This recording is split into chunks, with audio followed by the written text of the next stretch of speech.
আল্লাহ যদি কপালে লিখে রাখেন যদি জনপ্রতিনিধি হই তাহলে যেন জনগণের সেবক হতে পারি, এর চেয়ে বেশি আমার চাওয়া পাওয়া নেই।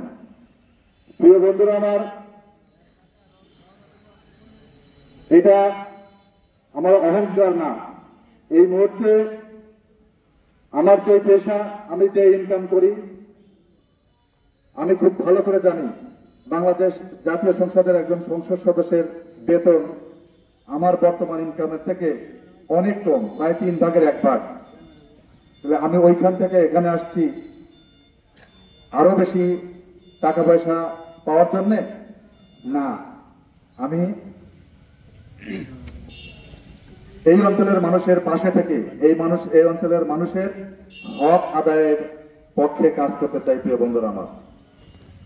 বন্ধুরা আমার, সেই কাজটি করতে হলে আমরা দেখেছি বিগত 17টি বছর, 17.5 বছর কি ভয়াবহ শাসন বাংলাদেশে চালু ছিল। প্রিয় বন্ধুরা আমার, আপনারা ইতিমধ্যে লক্ষ্য করেছেন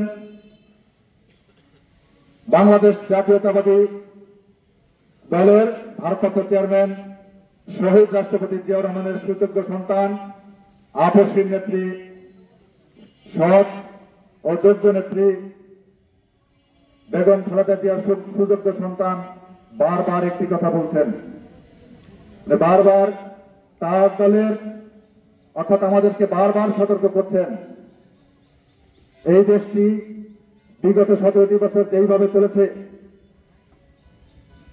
আল্লাহ যদি আমাদেরকে এদেশের সাধারণ মানুষের সমর্থনে দায়িত্ব পালন করতে দেয়, যেই কথাটি আমি বলতে চাই, উনি কখনোই ক্ষমতা শব্দটি ব্যবহার করেন না, উনি দায়িত্বের কথা বলেন।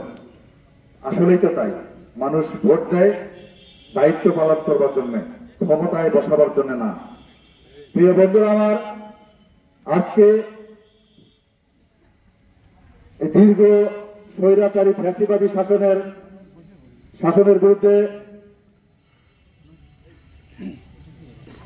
বাংলাদেশ জাতীয়তাবাদী দলের যে ধারাবাহিক আন্দোলনের সমাপ্তি হয়েছে। প্রিয় বন্ধুরা আমার, যখন সারা বাংলাদেশের ছাত্র জনতা খুনি স্বৈরাচারী হাসিনার বিরুদ্ধে ফুঁসে উঠেছে, প্রিয় বন্ধুরা আমার, সেই আন্দোলনে বাংলাদেশ জাতীয়তাবাদী দল, তার অঙ্গ সংগঠন সহ হাসিনা বিরোধী প্রায় সকল দলেরই অংশগ্রহণ ছিল, কম বেশি সকলেরই অংশগ্রহণ ছিল।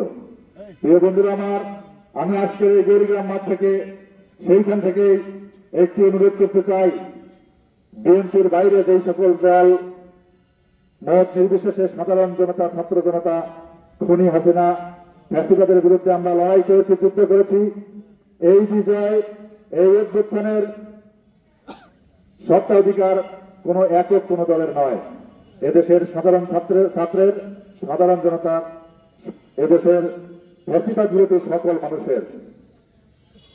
তাই বলতে চাই প্রিয় বন্ধুরা আমার, আমরা হাসিনা বিরোধী যারা ছিলাম তারা কেউ নিজেদের মধ্যে কাদা ছোড়াছুড়ি করতে চাই না। একটি জায়গায় এই 53 বছর বয়সে, বাংলাদেশের বয়সে একটি জায়গায় এদেশের মানুষ ঐক্যবদ্ধ হয়েছে যে এদেশ থেকে ফ্যাসিবাদ দূর করতে হবে, ফ্যাসিবাদ দূর হয়েছে।